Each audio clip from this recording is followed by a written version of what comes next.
Hey guys, welcome back to the channel. तो आज के इस वीडियो में हम पढ़ने वाले हैं फॉर्म टैग के बारे में। तो जो फॉर्म टैग होता है ना, वो एक ब्लॉक टैग होता है। तो जब हमने ब्लॉक टैग के बारे में बात की थी, तो वहाँ पर मैंने आपको बताया था कि जो फॉर्म टैग है ना, वो बहुत ही बड़ा टॉपिक है। तो उस पर मैं एक सेपरेट वीडियो बनाने वाला हूँ। और अभी तक आपने इससे पहले वाले वीडियोस को नहीं देखा है, तो मैं एचटीएमएल की प्लेलिस्ट की लिंक आपको डिस्क्रिप्शन में दे दूंगा। तो आप वहाँ से इसके पहले वाले सभी लेक्चर को देख सकते हैं। तो चलो अब मैं क्या करता हूँ कि यहाँ पर एक फ़ोल्डर ओपन करता हूँ। मैं यहाँ पर क्लिक करता हूँ और उसके बाद मैं फ़ोल्डर के अंदर जाता हूँ, ठीक? अब यहाँ पर मैं राइट क्लिक करता हूँ और न्यू में जाके एक फ़ोल्डर क्रिएट करता हूँ और यहाँ पर मैं लिखता हूँ एचटीएमएल लेक्चर फाइल, ओके? अब इसे सिलेक्ट करते हैं। तो उसके बाद यहाँ पर मैं सिलेक्ट फ़ोल्डर पे क्लिक करता हूँ, जिससे कि ये हमारा वीएस कोड में ओपन हो जाएगा। अब मैं क्या करता हूँ कि यहाँ पर इस वेलकम को कैंसल करता हूँ और यहाँ पर एक index.html फाइल बनाता हूँ, index.html। ओके, अब हम क्या करते हैं कि यहाँ पर एक एक्सक्लेमेशन मार्क लिखते हैं, उसके बाद एंटर करते हैं, तो हमारा बॉयलर प्लेट कोड यहाँ पर आ जाएगा। तो मैं यहाँ पर टाइटल में लिखता हूँ HTML लेक्चर फाइल, ओके? और यहाँ पर साइड में हम लिख लेते हैं फॉर्म टैग, ओके? अब इसे कंट्रोल एस कर देता हूँ। तो चलो अब हम बॉडी में जाते हैं और पढ़ना स्टार्ट करते हैं। तो देखो, फॉर्म टैग को यूज़ करके हम अपने वेब पेज के अंदर फॉर्म बना सकते हैं। फॉर एग्जाम्पल, जब आप किसी वेबसाइट पर पहली बार जाते हैं, तो वहाँ पर आपको रजिस्टर का एक फॉर्म दिखाई देता है। तो वहाँ पर आप फर्स्ट नेम, फिर लास्ट नेम, ईमेल और उसके बाद पासवर्ड पुट करके वहाँ पर रजिस्टर करते हैं। तो इस तरह का फॉर्म बनाने के लिए हम फॉर्म टैग को यूज़ करते हैं। तो चलो सबसे पहले मैं यहाँ पर एक फॉर्म टैग बनाता हूँ। तो देखो, यहाँ पर एक्शन का एट्रीब्यूट है। तो इसे यूज़ करके हम डिफाइन कर सकते हैं कि हमारा फॉर्म सबमिट होने के बाद हमारा जो डेटा होगा, वो कहाँ पर सेव होने वाला है। तो ये एक बैकएंड का पार्ट है, तो आपको इसे बहुत डीप में जानने की ज़रूरत नहीं है, पर आपको इसके बारे में पता होना चाहिए। इसके अलावा एक दूसरा भी एट्रीब्यूट होता है जिसका नाम है मेथड, मैं यहाँ पर लिखता हूँ। अब जो मेथड एट्रीब्यूट होता है ना, उसे यूज़ करके हम डिफाइन करते हैं कि हमारा जो डेटा होगा वो कौन-सी मेथड से सेव होने वाले हैं। अब यहाँ पर 2 टाइप की मेथड होती है, एक होती है गेट, तो मैं यहाँ पर लिखता हूँ गेट। तो इसमें क्या होता है कि यूज़र जो भी डेटा पुट करता है ना, वो यूआरएल में भी दिखता है। और इसके अलावा एक दूसरी मेथड होती है जिसका नाम है पोस्ट, तो मैं यहाँ पर लिखता हूँ पोस्ट, ओके? अब इस मेथड में क्या होता है कि यूज़र जो भी डेटा पुट करता है ना, वो यूआरएल में नहीं दिखता है और ये सिक्योरली सेव होता है। अब देखो, ये मेथड है, ये भी एक बैकएंड का पार्ट है, तो हमें इससे भी बहुत डीप में जाने की ज़रूरत नहीं है, पर हमें इसके बारे में पता होना चाहिए। अब मैं क्या करता हूँ कि यहाँ पर एक्शन और इस मेथड दोनों को यहाँ से निकाल देता हूँ, ओके। तो फॉर्म टैग को पढ़ने से पहले मैं आपको फॉर्म टैग के कुछ इंपॉर्टेंट वर्ड के बारे में समझा देता हूँ, जिससे कि जब मैं आपको फॉर्म टैग पढ़ाना स्टार्ट करूँ, तब आपको कोई कन्फ्यूज़न ना हो। तो मैं क्या करता हूँ कि यहाँ पर एक लॉगिन पेज को ओपन करता हूँ और आपको समझाता हूँ। तो देखो, यहाँ पर मैंने एक लॉगिन पेज को ओपन कर दिया है। तो अब देखो, यहाँ पर ये ईमेल लिखा हुआ है, उसके बाद ये पासवर्ड लिखा हुआ है। तो इसे हम कहते हैं लेबल, और लेबल टैग को यूज़ करके हम इसे क्रिएट करते हैं। अब यहाँ पर देखो, लेबल के नीचे यहाँ पर एक बॉक्स है, जहाँ पर यूज़र डेटा पुट कर सकता है। तो इसे हम कहते हैं इनपुट फील्ड, और इनपुट टैग को यूज़ करके हम इसे क्रिएट करते हैं। और उसके बाद लास्ट में यहाँ पर एक लॉगिन का बटन है, जिसे हम बटन टैग या इनपुट टैग को यूज़ करके बना सकते हैं। तो चलो अब हम वीएस कोड में वापस जाते हैं और पढ़ना स्टार्ट करते हैं। तो सबसे पहले यहाँ पर मैं एक कमेंट बनाता हूँ और यहाँ पर मैं लिखता हूँ लेबल टैग, ओके? अब इसे मैं सिलेक्ट कर देता हूँ और कंट्रोल क्वेश्चन मार्क से कमेंट कर देता हूँ। अब मैं यहाँ पर एक लेबल टैग बनाता, तो अब मैं इसके अंदर लिखता हूँ नेम, ओके? अब इसे कंट्रोल एस करते हैं और अब हम इसका आउटपुट देखते हैं। तो यहाँ पर गो लाइव पर क्लिक करता हूँ। तो देखो, यहाँ पर नेम लिखा हुआ दिखाई दे रहा है। तो चलो अब हम वीएस कोड में वापस जाते हैं। तो अब देखो, यहाँ पर फोर नाम का एक एट्रीब्यूट है। तो इसे यूज करके हम क्या कर सकते हैं कि किसी लेबल और इनपुट को एक दूसरे से कनेक्ट कर सकते हैं। तो पहले हम इनपुट टैग के बारे में पढ़ते हैं, उसके बाद हम इसकी बात करेंगे। तो मैं यहाँ पर एक कमेंट बनाता हूँ और यहाँ पर मैं लिखता हूँ इनपुट टैग, ओके? अब मैं इसे सिलेक्ट करता हूँ और कंट्रोल क्वेश्चन मार्क से कमेंट कर देता हूँ। अब मैं यहाँ पर एक इनपुट बनाता हूँ। अब यहाँ पर आपको टाइप का एट्रीब्यूट दिखाई देगा, उसके बाद नेम वाला है, उसके बाद यहाँ पर आईडी है। तो अब हम एक-एक करके इन सब के बारे में पढ़ते हैं। तो सबसे पहले बात करते हैं टाइप के बारे में। तो टाइप एट्रीब्यूट की अलग-अलग वैल्यू के अकॉर्डिंग हम डिफरेंट डिफरेंट टाइप के इनपुट फील्ड बना सकते हैं। जैसे कि यहाँ पर है इनपुट टाइप टेक्स्ट, मतलब कि ये एक ऐसा इनपुट फील्ड बनाएगा जहाँ पर यूज़र टेक्स्ट को पुट कर सकता है। तो चलो इसे हम कंट्रोल एस करते हैं और अब हम इसका आउटपुट देखते हैं। तो देखो यहाँ पर हमें इनपुट फील्ड दिखाई दे रही है और यहाँ पर हम टेक्स्ट को पुट कर सकते हैं। तो इस तरह से इनपुट टाइप टेक्स्ट वर्क करता है। तो चलो अब हम वीएस कोड में वापस जाते हैं। अब मैं क्या करता हूँ कि यहाँ पर एक बीआर टैग लगा देता हूँ। ओके, जिससे कि हमारा ये नेक्स्ट लाइन में आ जाएगा। तो मैं यहाँ पर भी एक बीआर टैग लगा देता हूँ और मैं यहाँ पर एक इनपुट टैग बनाता हूँ। अब मैं क्या करता हूँ कि यहाँ पर एक टेक्स्ट निकाल लेता हूँ और यहाँ पर मैं लिखता हूँ ईमेल। तो अब इससे क्या होगा कि एक ऐसी इनपुट फील्ड बनेगी जहाँ पर यूज़र ईमेल को पुट कर सकता है। तो मैं क्या करता हूँ कि पहले इसके ऊपर एक लेबल टैग बनाता हूँ और इसके अंदर मैं लिख देता हूँ ईमेल। ओके, अब इसे कंट्रोल एस करते हैं और अब हम इसका आउटपुट देखते हैं। तो देखो यहाँ पर हमारा ये आउटपुट आ रहा है, पर यहाँ पर हम थोड़ी और स्पेस दे देते हैं। तो हम वीएस कोड में वापस जाते हैं। तो मैं यहाँ पर भी एक वीआर टैग लगा देता हूँ। ओके, और यहाँ पर भी एक वीआर टैग लगा देता हूँ। ओके, अब इसे कंट्रोल एस करते हैं और अब हम इसका आउटपुट देखते हैं।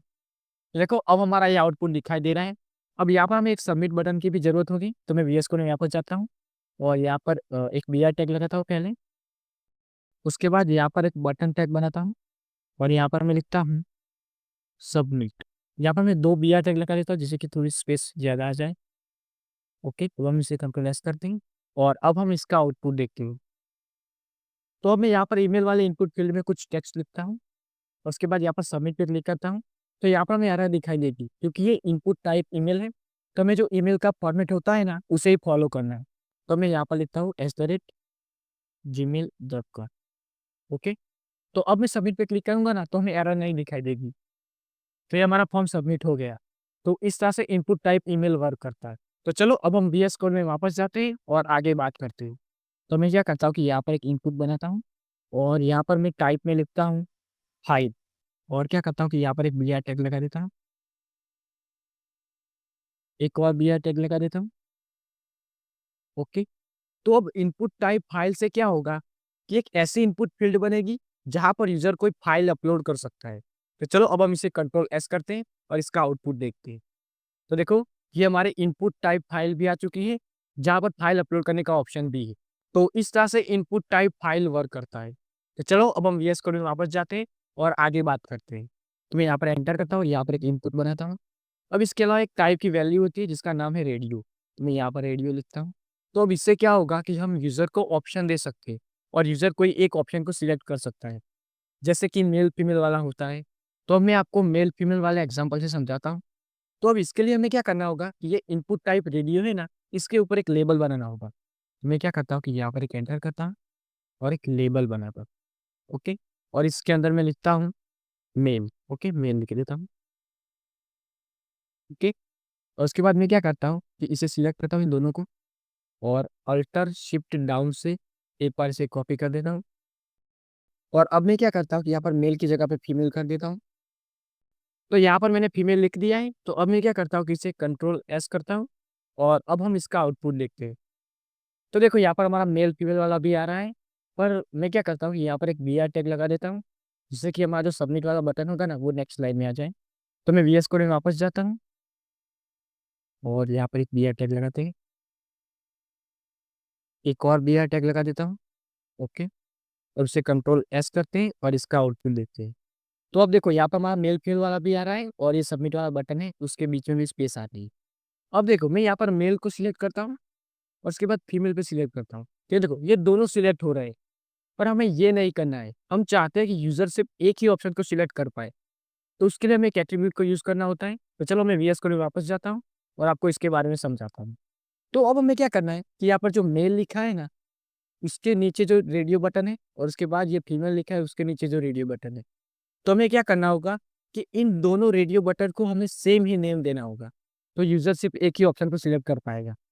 तो मैं यहाँ पर कुछ लिख देता हूँ, यहाँ पर जेंडर ही लिख देता हूँ। ओके, उसके बाद यहाँ पर भी मैं जेंडर लिख देता हूँ। ओके, अब इसे कंट्रोल एस करते और अब हम इसका आउटपुट देखते हैं। तो अब मैं क्या करता हूँ कि यहाँ पर मेल को सिलेक्ट करता हूँ और अब मैं इस फीमेल को सिलेक्ट करूंगा ना, तो ये मेल वाला अनचेक हो जाएगा। देखो ये हो चुका है। तो इस तरह से हम इनपुट टाइप रेडियो को यूज करके यूजर के लिए ऑप्शन बना सकते हैं। तो चलो अब हम वीएस कोड में वापस जाते हैं और आगे बढ़ते हैं। तो अब मैं क्या करता हूँ कि यहाँ पर एक इनपुट बनाता हूँ, ओके? उसके बाद इसके टाइप में मैं लिखता हूँ पासवर्ड। अब इसे कंट्रोल एस करते हैं। तो अब इनपुट टाइप पासवर्ड से क्या होगा कि एक ऐसा इनपुट फील्ड बनेगा जहाँ पर यूज़र पासवर्ड को पुट कर सकता है। तो चलो अब हम इसका आउटपुट देखते हैं। पहले मैं यहाँ पर एक BR टैग लगा देता हूँ, एक और लगा देता हूँ और इसके बाद इसके ऊपर मैं लेबल बना देता हूँ और इसमें लिखता हूँ पासवर्ड, ओके? तो मैं लेबल बनाता हूँ और इसके अंदर मैं लिख देता हूँ पासवर्ड और उसके बाद यहाँ पर भी एक BR टैग लगा देता हूँ। अब इसे कंट्रोल एस करते हैं और इसका आउटपुट देखते हैं। तो अब यहाँ पर हमारी पासवर्ड वाली फील्ड भी आ रही है। तो अगर यहाँ पर मैं कुछ भी टेक्स्ट लिखूंगा ना तो ये पासवर्ड के फॉर्म में दिखेगा। देखो इस तरह से। तो इस तरह से इनपुट टाइप पासवर्ड वर्क करता है। अब देखो यहाँ पर एक चीज मिसिंग है। यहाँ पर देखो नेम का इनपुट फील्ड है तो उसके अंदर कुछ लिखा होना चाहिए, जैसे कि नेम लिखा होना चाहिए या एंटर योर नेम ऐसा कुछ लिखा होना चाहिए। उसके बाद यहाँ पर ईमेल लिखा होना चाहिए या एंटर योर ईमेल ऐसा कुछ लिखा हुआ होना चाहिए। तो अब ये सब दिखाने के लिए हम एक एट्रीब्यूट को यूज करते हैं जिसका नाम है प्लेस होल्डर। तो चलो अब हम VS कोड में वापस जाते हैं और इसके बारे में पढ़ते हैं।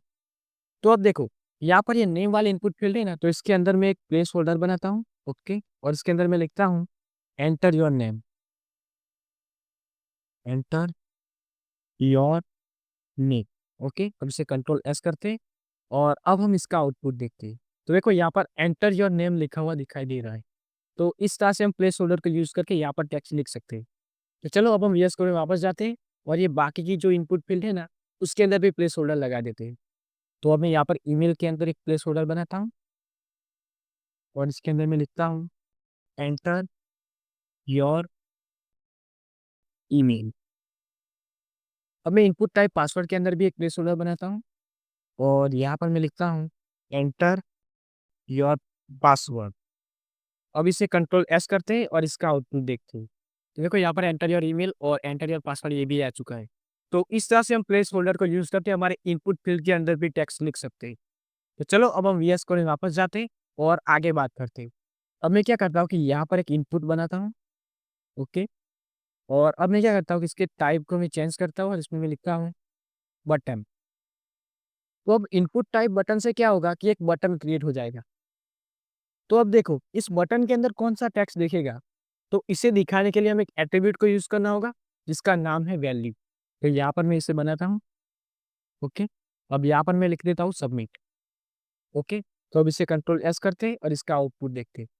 तो देखो यहाँ पर हमारा सबमिट वाला बटन भी आ चुका है। ये जो सबमिट वाला बटन था ना इसे हमने बटन टैग को यूज करके बनाया है और ये वाला जो बटन है ना उसे हमने इनपुट टाइप बटन को यूज करके बनाया है। तो चलो अब हम VS कोड में वापस जाते हैं और आगे बात करते हैं। अब मैं क्या करता हूँ कि इस बटन टैग वाले सबमिट बटन को निकाल देता हूँ। तो हम इस तरह से भी सबमिट बटन बना सकते हैं, पर इसका एक बेटर तरीका भी है। तो उसके लिए हमें क्या करना होगा कि यहाँ पर एक इनपुट टैग बनाना है और उसके बाद यहाँ पर एक टाइप है ना इसके अंदर हमें लिखना है सबमिट, ओके? तो मैं यहाँ पर लिख देता हूँ सबमिट। जब इसे कंट्रोल एस करते हैं और इसका आउटपुट देखते हैं। तो देखो यहाँ पर हमारा ये सबमिट बटन दिखाई दे रहा है। तो चलो अब हम VS कोड में वापस जाते हैं। तो देखो यहाँ पर सबमिट बटन बनाने के 2 तरीके हैं, तो आप इन दोनों को यूज़ कर सकते हैं। हम ज़्यादातर ये नीचे वाला तरीका है ना इसे ही यूज़ करते हैं। तो मैं क्या करता हूँ कि इसे निकाल देता हूँ, ओके? तो चलो अब हम आगे बात करते हैं। तो मैं यहाँ पर एक इनपुट टैग बनाता हूँ। उसके बाद इसके टाइप में मैं लिखता हूँ रीसेट, ओके? अब इसे कंट्रोल एस करते हैं। तो अब इससे क्या होगा कि एक रीसेट का बटन बन जाएगा। तो चलो अब हम इसका आउटपुट देखते हैं। तो देखो यहाँ पे हमारा रीसेट का बटन भी दिखाई दे रहा है। तो मैं क्या करता हूँ कि यहाँ पर कुछ डेटा पुट करता हूँ, उसके बाद यहाँ पर भी कुछ पुट कर देता हूँ और उसके बाद यहाँ पर मेल सिलेक्ट करता हूँ और यहाँ पर कुछ पासवर्ड भी दे देता हूँ। तो अब मैं यहाँ पर रीसेट पर क्लिक करूँगा ना, तो ये सभी इनपुट फील्ड है ना वो ब्लैंक हो जाएंगे। मैं यहाँ पर क्लिक करता हूँ, ये देखो ये ब्लैंक हो चुके हैं। तो इस तरह से इनपुट टाइप रीसेट वर्क करता है। तो चलो अब हम VS कोड में वापस जाते हैं। तो चलो अब हम आगे बढ़ते हैं। तो मैं क्या करता हूँ कि इस पासवर्ड के नीचे एक इनपुट बनाता हूँ। उसके बाद इसके टाइप में मैं लिखता हूँ चेक बॉक्स। तो अब इससे क्या होगा कि एक चेक बॉक्स बनेगा जिसे हम चेक कर सकते हैं। जैसे कि कोई वेबसाइट के रजिस्टर पेज में ऐसा होता है जहाँ पर टर्म्स एंड कंडीशन का चेक बॉक्स होता है। तो जब हम उसे चेक करते हैं उसके बाद ही हम रजिस्ट्रेशन कर सकते हैं। तो इस तरह का हमें चेक बॉक्स बनाना है तो हम इनपुट टाइप चेक बॉक्स को यूज़ करते हैं। चलो अब हम इसका आउटपुट देखते हैं। तो देखो यहाँ पर हमारा ये चेक बॉक्स भी आ रहा है, पर हमने इसे किसके लिए बनाया है? इसे लिखने के लिए हमें लेबल टैग को यूज़ करना होगा। तो चलो अब हम VS कोड में वापस जाते हैं अब मैं क्या करता हूँ कि यहाँ पर एक लेबल टैग बनाता हूँ और इसके अंदर मैं लिखता हूँ टर्म्स एंड कंडीशन। अब इसे कंट्रोल एस करते हैं और इसका आउटपुट देखते हैं। देखो यहाँ पर हमारा चेक बॉक्स आ रहा है।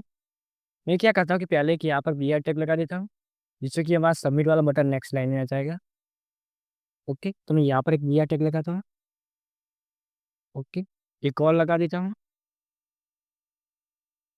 अब इसे कंट्रोल एस करते हैं और इसका आउटपुट देखते हैं। तो ओके, अब ये ठीक से दिखाई दे रहा।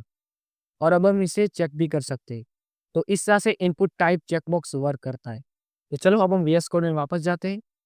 तो अब देखो, यहाँ पे आपको लेबल के अंदर फॉर का एट्रीब्यूट दिखाई देगा। तो इसका यूज क्या होता है? तो इसको यूज करके हम इनपुट और लेबल को एक दूसरे से कनेक्ट कर सकते हैं।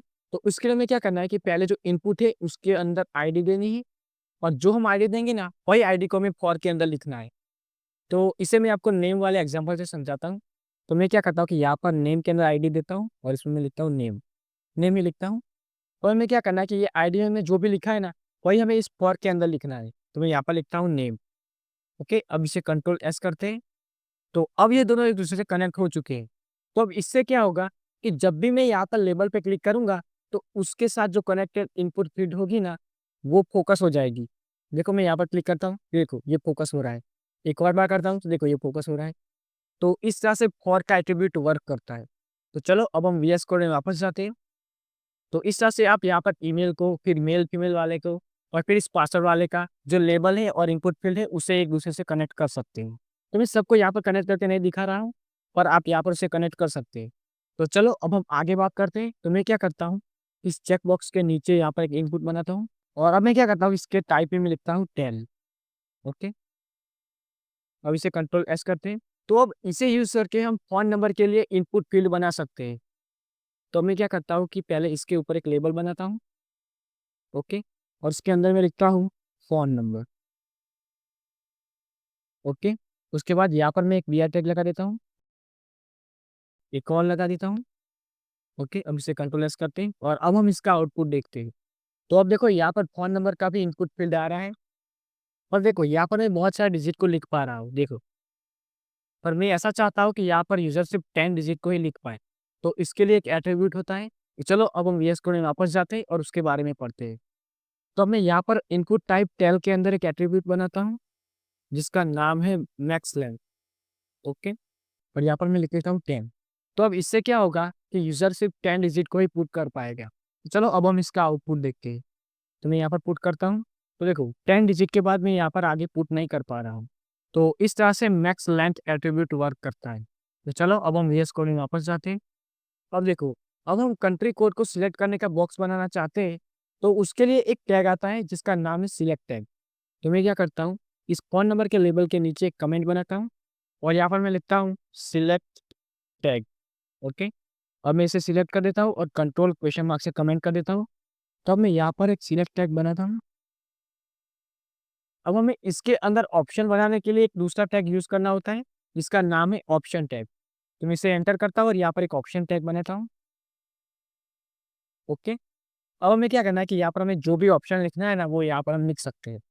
तो यहाँ पर मैं लिखता हूँ +91, जो कि हमारे इंडिया के लिए होता है। और उसके बाद यहाँ पर मैं ब्रैकेट में लिखता हूँ इंडिया। उसके बाद यहाँ पर मैं एक दूसरा ऑप्शन टैग बनाता हूँ। ओके, और यहाँ पर मैं लिखता हूँ +1, जो कि यूएसए का होता है। और उसके बाद यहाँ पर ब्रैकेट में लिख देता हूँ यूएसए। ओके, अब इसे कंट्रोल एस करते हैं और अब हम इसका आउटपुट देखते हैं। तो देखो यहाँ पर हमारा कंट्री कोड सिलेक्ट करने का ऑप्शन आ चुका है, और यहाँ पर हम क्लिक करके इसे चेंज भी कर सकते हैं। आप यहाँ पर जितने चाहे उतने कोड पुट कर सकते हैं। यहाँ पर हमने सिर्फ 2 ही पुट किए थे, इसलिए यहाँ पर 2 दिखाई दे रहे हैं। तो इस तरह से हम सिलेक्ट टैग को यूज करके सिलेक्ट बॉक्स बना सकते हैं। तो चलो अब हम वीएस कोड में वापस जाते हैं। तो यहाँ पर हमने जो टैग के बारे में पढ़ा, तो वहाँ पर नेम और वैल्यू का एट्रीब्यूट बार बार आ रहा था। ये जो एट्रीब्यूट है ना, ये बैकएंड के लिए बहुत ही इंपॉर्टेंट होते हैं। तो अभी आपको इसे डीप में जानने की कोई ज़रूरत नहीं, और हमें जहाँ पर ज़रूरत थी वहाँ पर मैंने आपको बता दिया है। जैसे कि जब हमने यहाँ पर रेडियो बटन बनाया था, तब हमें यहाँ पर नेम की ज़रूरत पड़ी थी। तो उसका क्या वर्क होता है मैंने आपको समझा दिया था। तो चलो अब हम बात करते हैं कि आपको ये नोट्स कैसे मिलेगी। मतलब कि यहाँ पर हमने जो कोडिंग की है, तो आपको ये फाइल कैसे मिलेगी।